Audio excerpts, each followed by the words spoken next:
Hey, what's happening? Come with me. Let's check this out.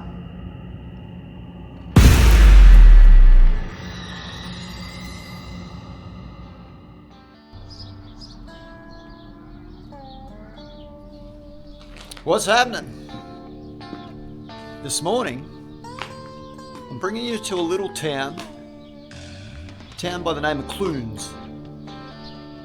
Clunes was built back in 1851 when a chap found a lump of gold on the fringe of town.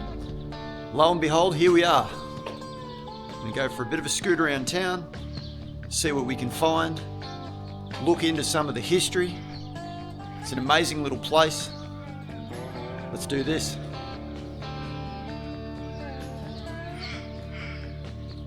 Something worth noting on these old school shop fronts is that they remain partially untouched. The old school sign writing still stands from back in the day. That would be, this butcher's would have been like 1860s, 1870s probably.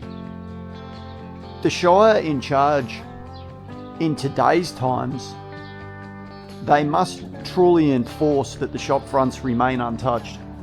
And I think that's pretty cool. You can still run a modernised business without interfering with the shop front. And that's pretty cool, man. Let's go down a bit further and check out what other shop fronts we can find that look rad. Something that I really like about these old school towns is the roads are wide from one curb to the other side. You can almost see the old school stagecoaches and the horses and the traffic of the 1860s. The only difference really is that we've sealed the roads. If they were dirt, they would still look totally back in time 1850s. When they've sealed the road, they've obviously gone for whatever rock or whatever dirt, quarries or whatever were available, and there's a lot of quartz rock in this stone base. Let's have a look. See all this? This is all quartz rock. I mean, naturally there's a lot of B grade and a lot of stone in there as well, but still a lot of quartz rock. And the old school bluestone curb remains untouched. It's a masterpiece. These guys are doing a restoration on their shop front. Again, it appears to me that they haven't been able to make any radical changes, and it remains 99% original with pretty much only a paint job. And I think that's pretty cool. Alf Harden's Boot Palace. That's vintage.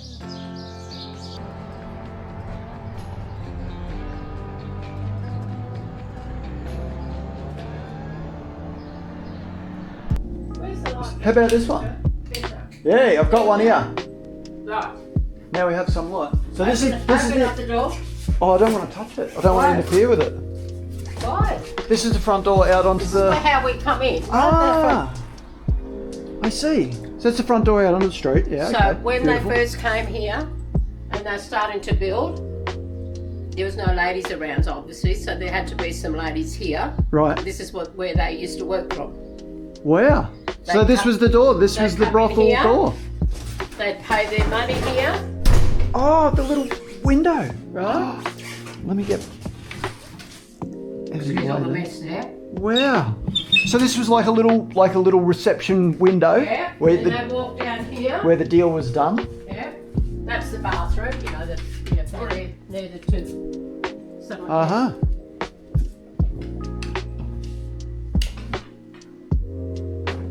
So this was the bathroom. The same thing happened to this building in 1980 with the Spurgeons. He was a European renovator. Right. And he came in and ripped this place apart and put it back together again. Okay. So it's probably not 100% in its original form we're thinking. No, it's not. It's not. It's been changed around. No, there used to be 7 rooms upstairs and now there's only 3. Okay, so he's minimised it a lot. And so there used to be three rooms down here, and now there's only one. Right. And he did all that work, Okay. and so he modernised it. Wouldn't be the same without his work. Right. And you think he's done it for the better? Oh yeah, Because you guys have owned this for a long time, like you were saying, like 17 years, 20 years. It's a long time. yeah, that's right. So it wouldn't have been, okay, so 17 years. So it would have been, the modifications would have been about 20 years old. Yeah, so Oh, it's spectacular up here. High ceilings, archways. yeah, It's superb. And that would be overlooking Main Street here. The brothel part of it is what really makes a good story though. Oh. Do you agree? oh, well, it's possible. And the wallpaper. Look at the wallpaper. Love it. And then there would have been another 2 rooms in here, both with a window each. Yeah. What do we call that on the roof? That's they call that stucco, don't they? Is it stucco? Is that what they call that? Oh, I don't know. The spray concrete effect. This is quite cool, isn't it? Like I love this. What a masterpiece. Well, he's definitely lucky to own it. This is looking very kitchen out here, very commercial In there, kitchen. That's the baker's oven. Oh wow, superb. Look at that. And you know, that's just a bricked off area where they put the trays in. And What sort of vintage do you reckon that would have been? Like the bakery?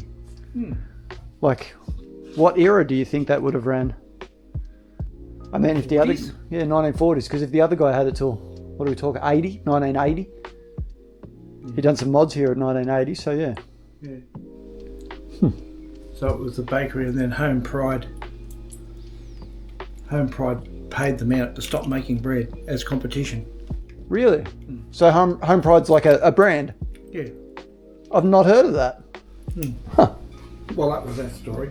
They were sort of competition, so they were bought out, or something happened to stop them making bread here. So. Uh-huh. Interesting. But yeah, mainly the staircase and all that, I think is absolutely beautiful. The Well, I staircase... fell in love with it when I first The saw it. staircase is really steep, there's and I was the- surprised how steep it was. And I Yeah. like that you've got the old telephones and stuff up there. And Yeah, There's the 3 yeah. rooms there, you see. But it's under these, under the cross beams here. And there was a little boy born to one of the prostitutes, and he comes into the store a lot. Really? And I found him looking at these. because he wouldn't know what He's they come were, like they're this. modern things. And He then was in his old... that door out there to the alleyway didn't bother him. It's the one on the wheels that he heard. Ah, true story. Yeah, and he went down like that close to the ground, around, and he ended up in that fireplace there. The entry into the baker's oven is behind there, and that's full of sand up there in that little Oh, door to keep the heat in. full of sand. Probably 2 or 3 ton Yeah. on top of the roof of the oven to keep the oven hot. And then the doors are there to interchange the sand or something. Well, probably to Maintenance, whatever. access. Yeah, but it's full of Okay. sand. Huh. Like if a weed, I mean, it was almost every weed had a heart Right. and it had to live. So yeah, okay. But when I remember coming into this corner here, I took 3 trailer loads of rubbish out here. It was a great thing to discover that there was concrete at the bottom. Oh, you had no idea that even it was concreted underneath. Just because it was such a mess when you got Yeah, here. Wow. And there it is. Every time the shovel's great. It's really tidy there now. Concrete. What a clean-up operation. So they've had to put strengthens in the wall, Pins. pins in the wall, to stop it bowing. Yeah. But ours hasn't shifted 1 millimetre. You can see here where they've had to patch the The brickwork too, Yeah, yeah. obviously it would have been leaking in, Yeah, but it's but yours is solid. Maybe they've done that to stop the bulging. the contractors on that day weren't drinking. Maybe there was gin was high in Still, price that day, they've or done a great job to keep it straight. yeah, it is straight Yeah. for sure. It's For super straight. 160 years Yeah, and still straight. yeah, yeah, for sure. The little boy, he'd never seen anything like that in his skull like that.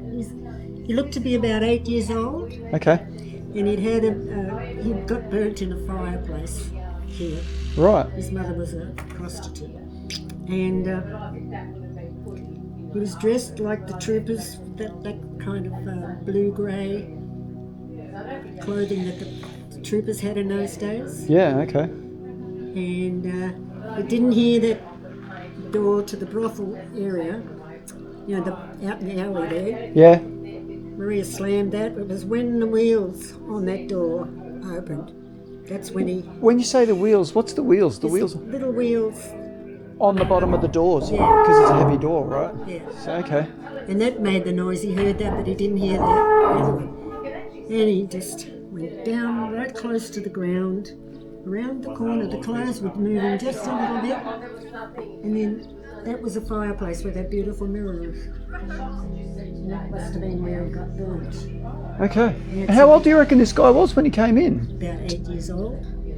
Right, but I'm a bit lost with the story. So so if he was 8 years old when this happened, Yeah. how did you get the story? You said that he came into the shop in old. Because I'm psychic.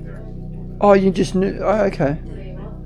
So how did the story come to you? How did you I get was the here. story? You were here, I was here and I saw him. and you He had saw him. shoulder length hair, dark hair, about 8 years old. And I think he must have had... So it was like a burns to ghost, his leg. and the story Yeah. came to you through his spirit, you But believe? no, he was here. I visually saw him. Right. And then he just went that door with the wheels on it. Right close to the ground because I think he had something wrong with his legs. And he Right. got burnt in the fire. And he told you that he got burned in this fire? No. So, no? You just Where you did just we knew? hear that? Right. I heard that from somebody. Somebody told me he got burnt. I think you can go over to the museum and find out about it. Okay. Yeah. And I've lived in lots of houses in America with ghosts. Really? Yeah. What areas of America? I lived in Boston. Uh-huh. Yep. Yeah, and we had a big farm in Boston. And I heard hello, hello. And I looked out the window and there was this old man in railroad clothing coming up from the old barn. Okay. And I called up my landladies and I said, did you have anyone come here today? No. I said, there's a man in railroad clothes and he's saying hello, hello. She said, oh, that's Uncle Earl. That's how he used to talk to his, he used to put his bullocks. They'd pull wooden things with heavy stuff on them. Wow. And then I ran out, couldn't see any. Then I saw him walking down to the cemetery 2 miles down, Okay. where he was buried with his whole family. Oh. Yeah. I've seen How long him had he been gone for? Do you know? Do you remember? for years. Long time gone. Yeah. But that's how he talked to his bullocks when they're pulling hello, hello. And then I saw him walking down to where the whole family's buried. Yeah. Does that happen very often to you in Clunes, in the town here? Does it happen very often in and around this building? You see any crazy stuff like that? I've seen a couple of little girls. He had something over there. And I saw these 2 little girls. And apparently they came from the bottle shop. Right. Their ghosts were here. And they were whispering to each other. And I said to Maria, there's those 2 little girls there. Could Maria see him at the same time? No, She couldn't see him. You could see them? No, because you got to be brought up in that kind of stuff. But I believe you though, so it doesn't matter. So you believe the stories. I believe the stories. It's like She can see them, so I do believe her. I Yep. trust her in everything. Yep. But Christopher doesn't understand all that sort of You know, stuff. things So. on No. That's all right. The jury is out. Jury's out. I go to jail. There's no I'm sides. just saying The jury has no sides, my man. We don't we don't see what Antoinette sees, and you've got to accept Thank God that. for that sometimes. Yes. Yeah, I know. Because I mean, the hair on your neck would really be standing he means up. thank God for the ghosts that they don't see him. Yeah. Yeah. She So my kn- mother was like that too. Yep. And I was like that at 8 years old. Wow. And you still are. And my father, if I forget anything, he's tapping me on the right shoulder all the time till I remember. When he died, I was living in Tasmania, and something that day was She disturbing was feeling me. very odd that day. Yeah. She was feeling uneasy. It was a very hot day, And you'll hear December what the 7th, story and, happened. and I kept looking down the hill. I thought, oh God, I got to go and do some housework. Then I go pick some roses. I just couldn't be calm. And I thought, oh, I'll sit out in the sunroom and I'll write down my Christmas card list. And as soon as I wrote Dad, I threw it down and said, what the hell just happened? And then suddenly, life was going out of me and I was perspiring right to the feet. Yeah. And I couldn't do any more, but I kept going and looking down the road, down the hill. 6:30, a police car came and it turned into my driveway, and I went to and I said, it's my father, isn't it? And looked at it, she knows it already. And I He told him what passed happened. away. I told him what happened, and I said, when did he die? They said at 1 o'clock, and that's exactly when I wrote Dad and that feeling. So your dad's cause of death, he was hit by a train. Yeah, Yeah. they killed. He was killed. He was accidentally killed by being hit by a Yeah, train. because my dad was not a guy that would go spit in front of everybody, and he had a kind of a cold, and he went towards tracks, and he's bending over, and the guys are saying, Joe, watch out! They were shunting the train, just like He that. obviously didn't hear the train coming. And then it gets caught in his overalls and takes him under. And I felt that. And it ran over Wow. and killed him. Killed him at 1 o'clock when I wrote his name. The cops knew exactly when he died. No, you What's the said that, telling What's the me. connection between you guys? What's the connection Neighbours. between? So you guys are neighbours. And I'm half Italian and she's full Italian. Yeah. Okay. Well, no, I'm not. I'm born in Australia, but both my parents were Italian. Okay. Right. Yeah. My dad And then Antoinette came to live just up the road from us, and I don't know. Here in Clunes. Yeah. Okay, so you guys are locals. Yeah. Well, no, I'm originally from Redcliffs near Mildura, Yes. and Antoinette came from. Everywhere. She's been everywhere. Yeah, I can tell. yeah, I've heard the yeah. story. She's been in America. She's been but she, Tasmania. no, she came into the shop. That's how I it came was. into the shop because I have a brother who lives Yeah, there. yeah. How do you like the township of Clunes? I love the township. Yeah, I love it. And people love me in the shop because they never had a shop before, you know, a gift shop.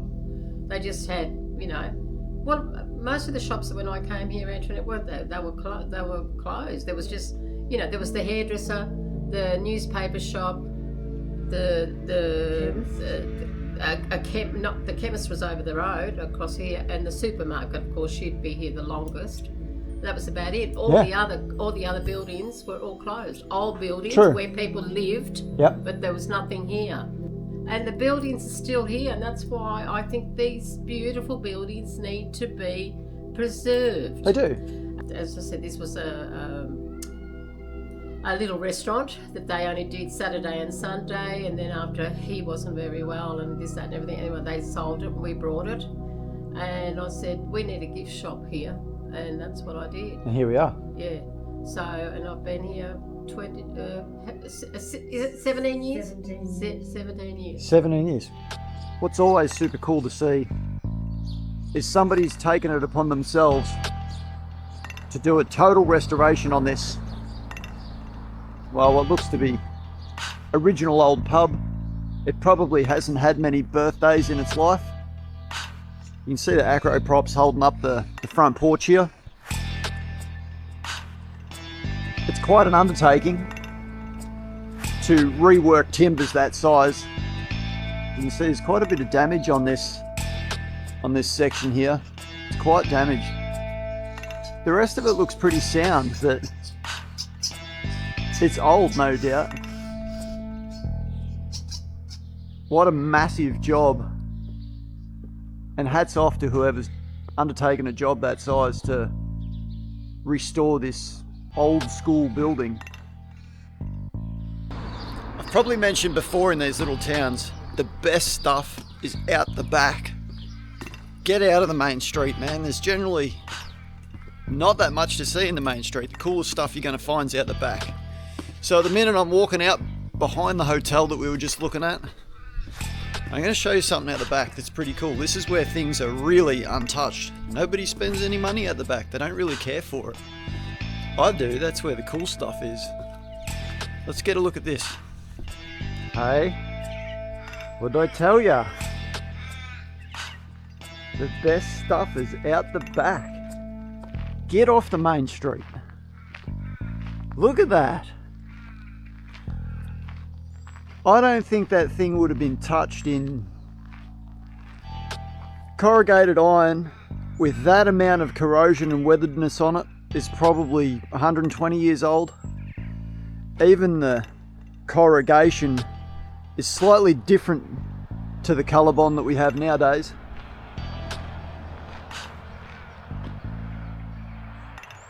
Club hotel counter meals. If you don't know what a counter meal is, if you're overseas, it's a pub meal, it's a hotel meal. Lunch, let's call it lunch. Counter meal, pub meal.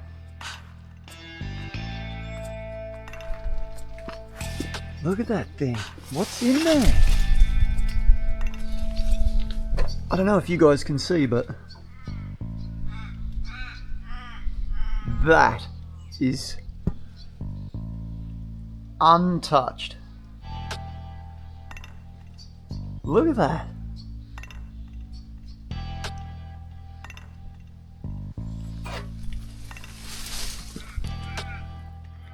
Told ya. That would be 150 years old. That's my guess.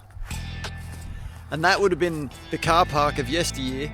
You turn up to the hotel, if you're a guest, if you're staying, maybe even if you were just there for the afternoon, that's where you'd park your horse. That's where your stagecoach would go. Look at that thing.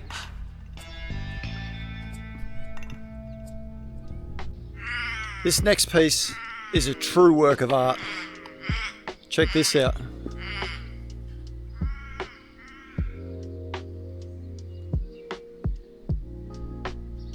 This thing's a masterpiece.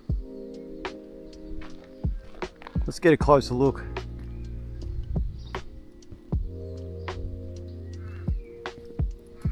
Can you believe the size of this structure to be built in like the 1870s? Like, we're talking horse and cart, mate. They had no big cranes, excavators, horse and cart, and just manpower with ropes and sloughs and slings. Look at that thing. Look at the size of this. The size of this stone. The bluestone bases. Look at the size of it. Massive. And these columns. Massive.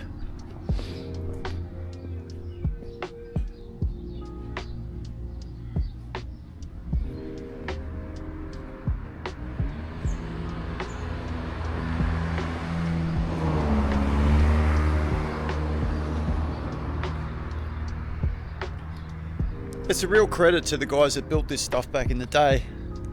I mean, if you think about it, horse and cart, I know I keep saying it, but even now, if you said to me, we got a 30-ton excavator on site, we got 2 trucks, cranes are turning up soon. It's still a mission to put this thing together. Like, it's just not happening fast.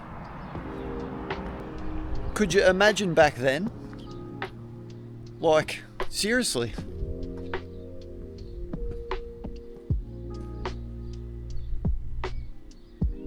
Look at the crow's nest up the top. And the old formwork. Old blacksmith scroll work everywhere up there. What a masterpiece. As I've showed you guys in the past, these little gold towns, or any towns really in old school Australia, are very religified people. Every town seems to be just absolutely littered with churches. Some of them are in a greater state of disrepair than others. Some of them, like this thing, pretty nurtured. You should see this one.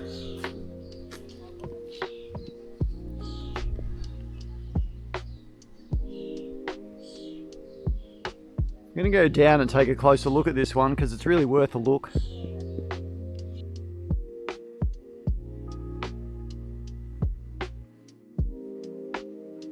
Another thing that I really like to note is look at the size of this fence. I mean, this is like 60 mil by like 8 or 10 mil plate, solid bar, solid bluestone.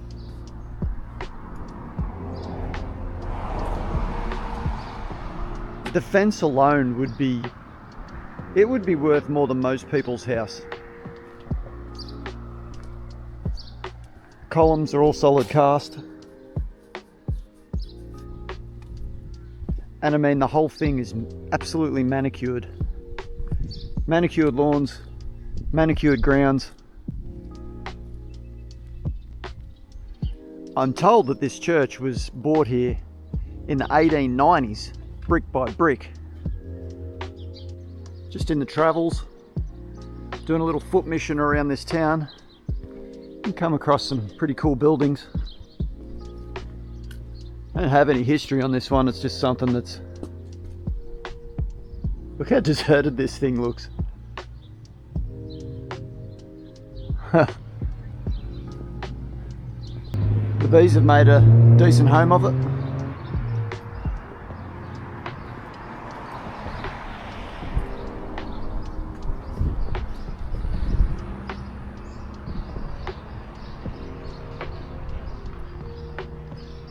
Clunes post office, how about that? Definitely definitely not a lot going on now. Different churches are in different states of disrepair. These guys here are going through the ugly task of undertaking a total revamp on this one. And I mean, that would be one hell of an undertaking to go over all these bluestone blocks and piece it all back together.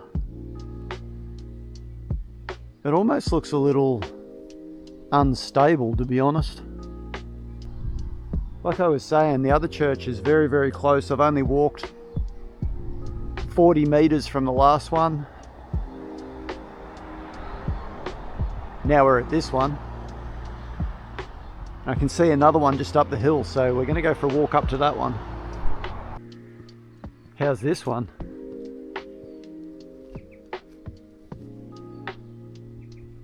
I would say with the price of steel scrap over the years, it probably had a complete fence. But with the price of steel scrap, somebody's cashed out on it. It was probably in a state of disrepair. I'm only assuming. The little wire mesh fence that's here now, that would have never been there the whole time. In the front yard we've got, it's a war memorial, which is really nice to see.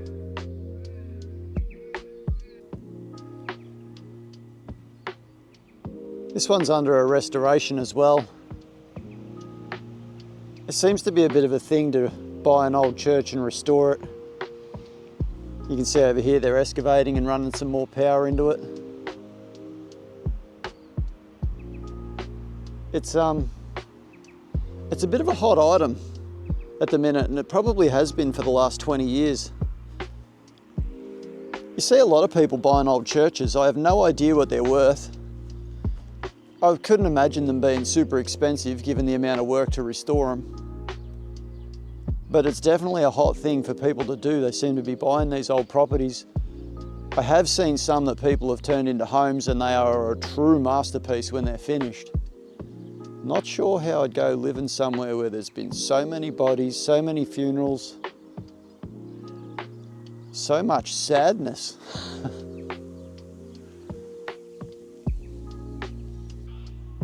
The view from this church ground in the 1860s would have been pretty spectacular. If we look out across to the other hillside, that is where the gold was discovered. That is what the town was built on. That would have been a spectacular sight to see back then. We're going to head over there and have a bit of a look at where it all began. But back then, there would have been poppet heads and an army of people over there. That's the powerhouse. That would have been the whole wheelhouse, what was making everything in this place tick. I'm going to go over there and check it out. So here we are on the top of the hill from where we were looking from that church ground earlier. This is the spot where the gold was first discovered in 1851 by a guy by the name of James William Esmond. We're going to go over and take a bit of a look around here just so I can sort of show you what I think was going on. Well, let's do this. What I can tell you about these areas is that back in the day, 1855, 1860, we were the world innovators in deep lead mining. We were the kingpins. We had the deepest mine shafts in the world, and the best of the best were right here in Clunes.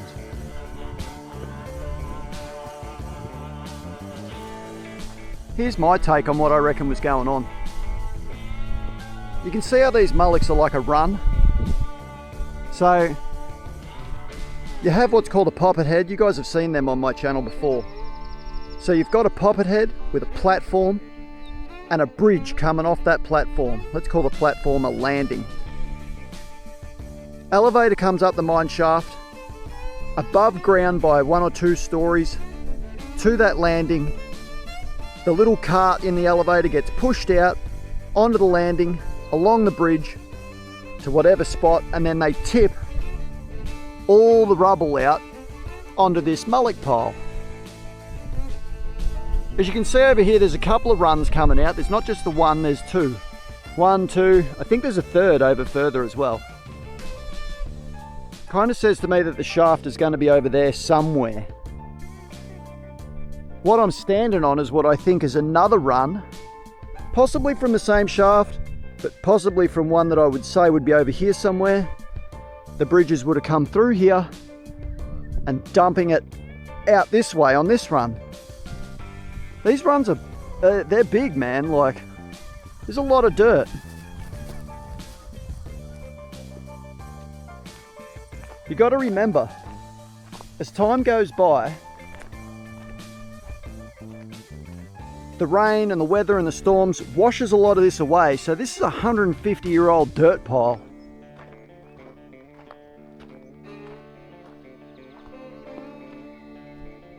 People come, frolic, you know, councils, shires have come with dump trucks over the years, clearing dirt away, taking it, using it for road base, using it for fill. It's not all that was pulled out, it's just what's left of what was pulled out.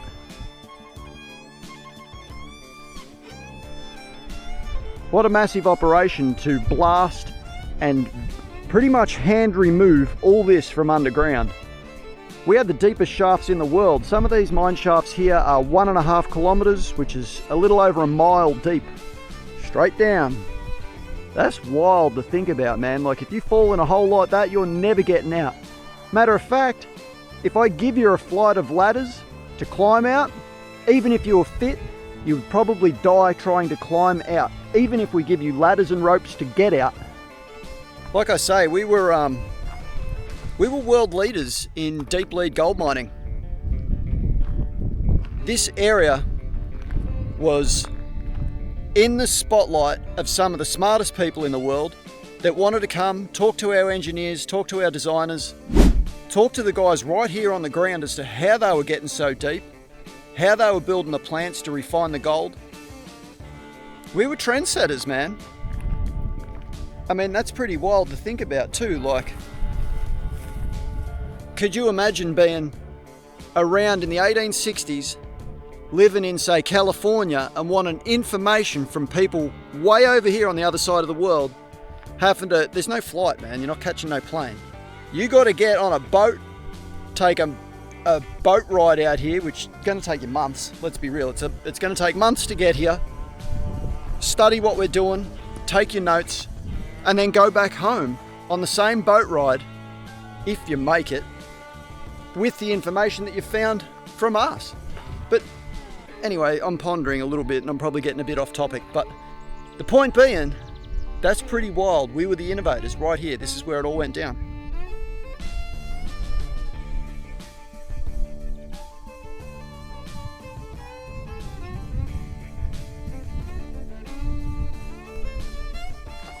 There's something I've noticed is down here we've got this cool little hut.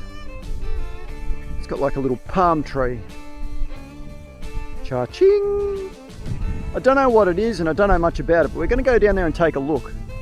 I reckon it looks cool. It kind of makes me wonder a little bit how things come about. I mean, it's 1851. Let's say it's me, man. Like, I find this lump of gold here in the middle of nowhere. There's no town. I tell me buddies, they congregate back in, well, let's call it town. It's not a town, but it's, I don't know, there must be a group of people nearby or the nearest camp, so to speak.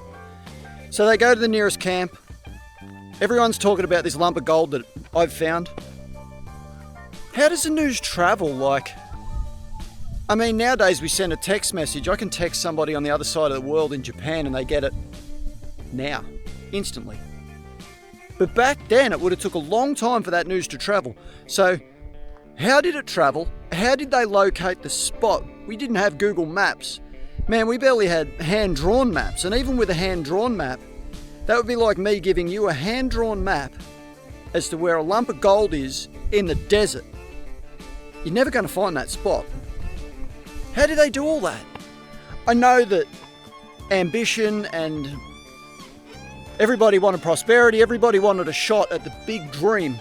So everybody was out to get that gold. Everybody was going to do what it took to find it. And that's cool, but it doesn't change the fact that nobody knew where they were going. Like, how do people find a given spot?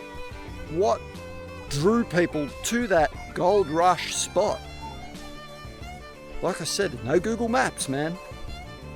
It's funny to ponder on this stuff, like, to think 10,000 people, 20,000 people flock on this very spot. Back then, most of them couldn't even afford a horse. It's wild to think about. Right here, this all went down. This gives you a bit of an idea as to what things could have looked like back then. This is the Port Phillip mine. The picture was taken in what they're saying is 1865. I'm not sure whether the angles are correct, but I'm assuming that it's somewhere out here, which is where we've been. But it paints a little bit of a picture as to what actually was going on. Here it is, man. I'm gonna take the gamble and get a bit closer. I'm not real keen getting bitten by a big fat snake today, but anyway. They say stomp your feet, snakes are scared of it, I don't know. If I was a snake, I'd probably be coming for you if you started stomping near me, but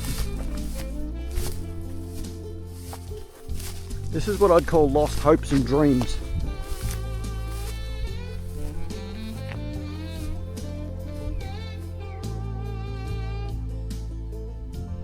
Plenty of flies out here. We were standing before on that very mullock right there.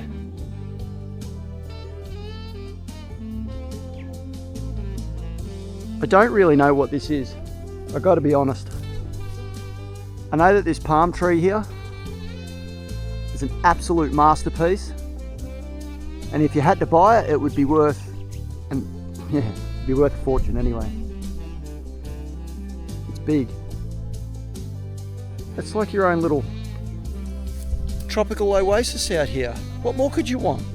Look at that. We could restore it and put a little deck chair out the front, and we'll just hang out here forever. Probably not, but it's cool.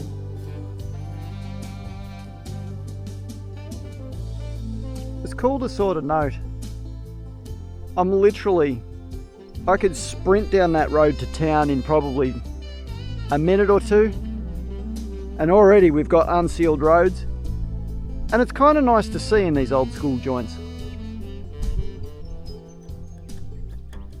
Just a bit of an outtake on my findings here at Clunes.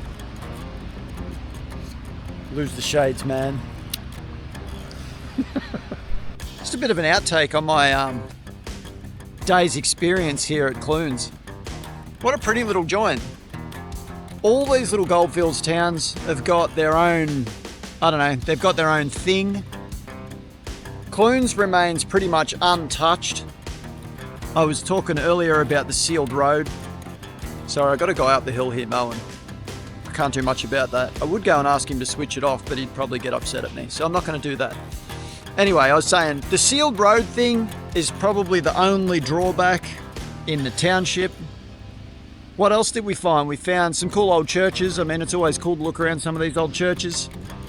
We met a couple of characters in town, so that was pretty cool. Some nice people that were pretty helpful.